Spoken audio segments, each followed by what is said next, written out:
entrenched special interests, and that's why the true voices of reform are so quickly demonized. Look what they say about you. You are concerned, civilized citizens, and look what they say about you. And just look what happened during the debt ceiling debate. We'd been given warning after warning that our credit rating would be downgraded if politicians didn't get serious about tackling the debt and deficit problem. But instead of making the real cuts that are necessary, no, they used Enron-like accounting gimmicks, and they promised that if they were just allowed to spend those trillions more today, well, they'd cut billions 10 years from now. By some magical thinking, they figured they could run up trillion-dollar deficits year after year, yet still somehow avoid the unforgiving mathematics that led to the downgrade. Well, they got a rude awakening from the rest of the world, and that's that even America isn't too big to fail. When we finally did get slapped then with that inevitable downgrade, the politicians and the pundits, they turned around and they blamed us. Independent, common sense conservatives, we got blamed. They called us un-American and terrorists and suicide bombers and hobbits.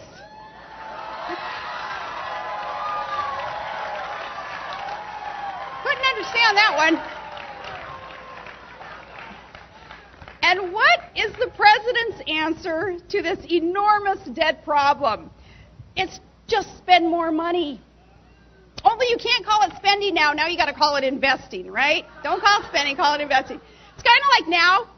Watch what happens now with FEMA and some of these other bureaucratic agencies. They're saying now they don't really want to refer to our centralized federal government as government. Now it's called the federal family. That's how they'll refer.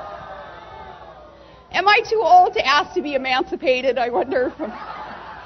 Never thought I'd say it, but I want a divorce. No, the president's answer to our debt problem is incur more debt, spend more money. Only call it investing. Make more folks even more reliant on government to supply their every need. This is the antithesis of the pioneering American spirit that empowered the individual to work, to produce, to be able to thrive and succeed with fulfillment and with pride. And that in turn built our free and hope-filled and proud country. He wants to win the future by investing more of your hard-earned money in some harebrained ideas like more solar panels and really fast trains. These are things that venture capitalists will tell you they're non-starters, yet he wants to do more of them. We're flat broke, but they think that these panels and really fast trains are going to magically save us. He's shouting, all aboard Obama's bullet train to bankruptcy.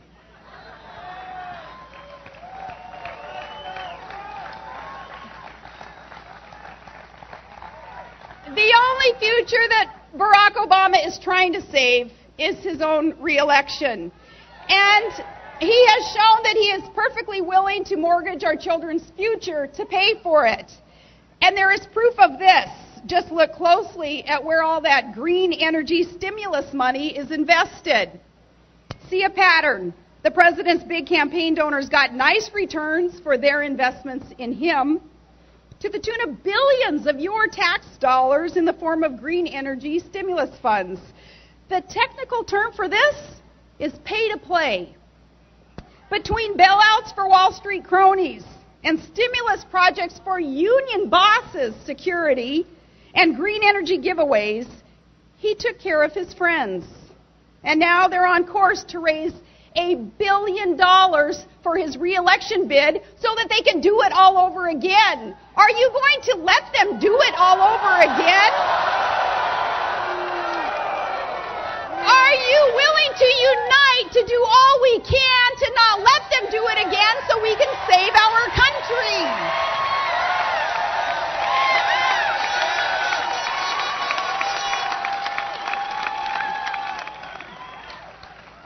Now, to be fair, some GOP candidates, they also raise mammoth amounts of cash, and we need to ask them too. What, if anything, do their donors expect in return for their investments?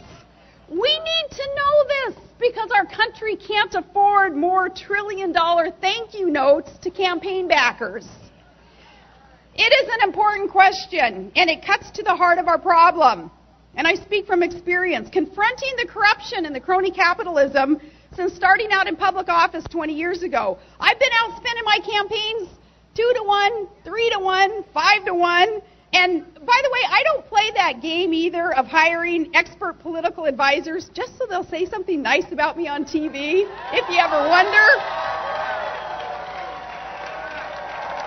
You know how that game's played too, I'm sure. But the reason is simple, because like you, I'm not for sale.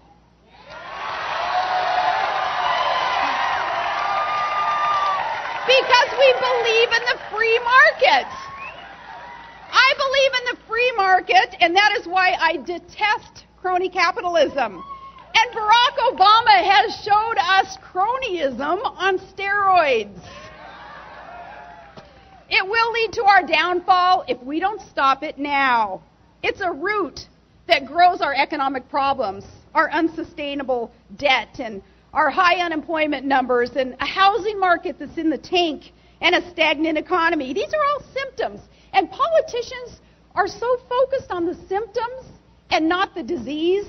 We will not solve our economic problems until we confront the cronyism of our president and our permanent political class.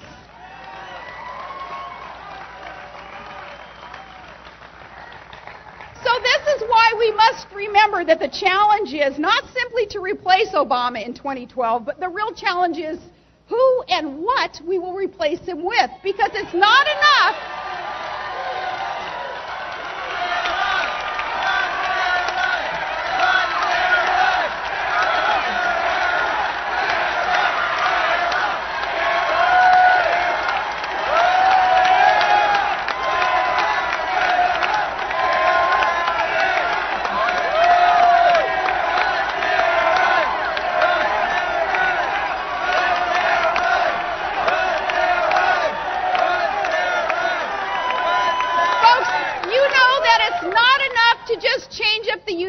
If we don't change the team and the game plan, we won't save our country. Yes, we need sudden and relentless reform, and that will return power to we the people.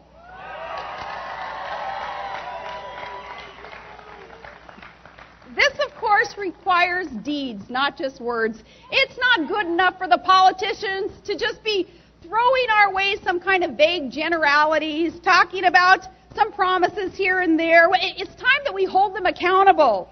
It is amazing to me that even some good conservatives, they run away from being honest and straight up with us about what needs to be done. They don't want to rock the boat. They, can't hurt future election prospects, evidently. They just talk vaguely about cuts and then they move on. Too busy saying what they think that we want to hear, and instead they should be telling us what needs to be said, what needs to be done. So let us today in this field, let us have that adult conversation about what needs to be done to restore America. Let's do that now.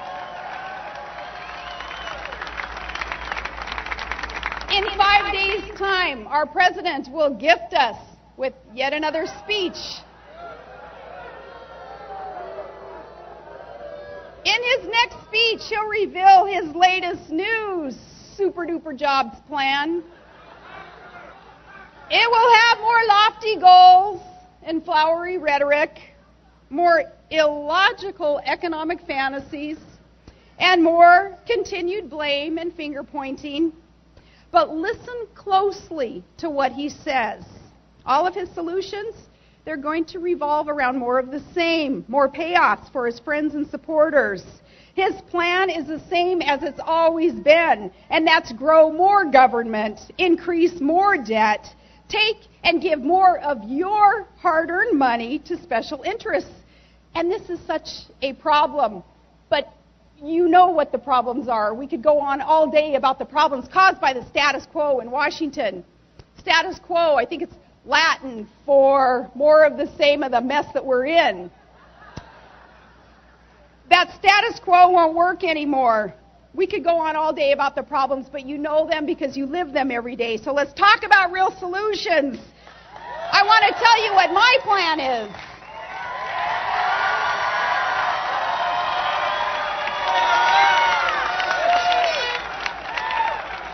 My plan is a bona fide pro-working man's plan, and it deals in reality. It deals in the way that the world really works. Because we must talk about what really works in order to get America back to work. My plan is about empowerment. Empowerment of our states, empowerment of our entrepreneurs, most importantly, empowerment of you, our hardworking individuals. Because I have faith, I have trust, I have respect for you. The way forward is no more politics as usual. We must stop expanding an out of control and out of touch federal government. This is first. All power not specifically delegated to the federal government by our Constitution is reserved for the states and for we the people. So let's enforce the 10th Amendment. Devolve powers back locally where the founders intended them to be. Second, what happened to all those promises about staying committed to repealing the mother of all big government unfunded mandates? We must repeal Obamacare.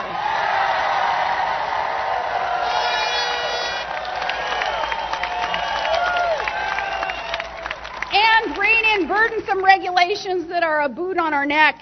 Get government out of the way and let the private sector breathe and grow. This will allow the confidence that businesses need in order to expand and hire more people. And third, no more runaway debt. We must prioritize and cut.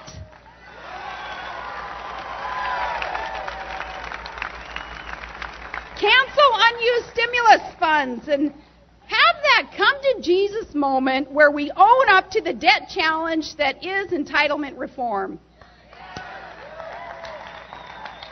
See, the reality is we will have entitlement reform. It's just a matter of how we're going to get there. We either do it ourselves or the world capital markets, they're going to shove it down our throats and we'll have no choice but to reform our entitlement programs.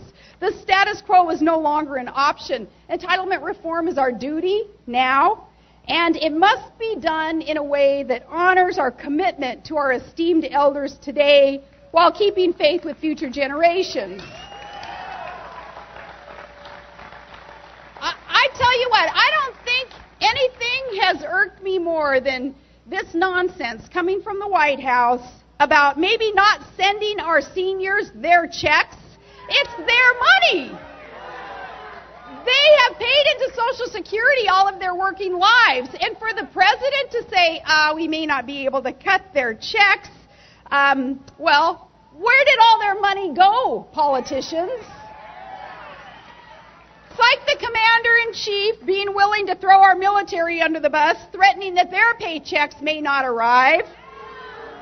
But the politicians will still get their checks and their secure retirements, and he'll still get his posh vacations. Aren't you just sick to death of those skewed priorities? It's all backwards. Our seniors and our brave men and women in uniform being used as pawns, I say it's shameful, and enough is enough. No more.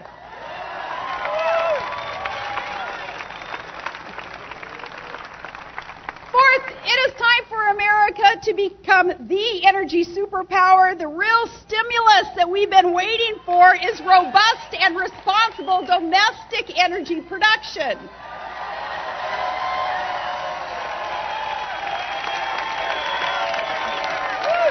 We have the resources. Affordable, secure energy is the key to any thriving economy, and it must be our foundation. So I would do the opposite of Obama's manipulation of U.S. supplies of energy. Drill here, drill now, let the refineries and the pipelines be built,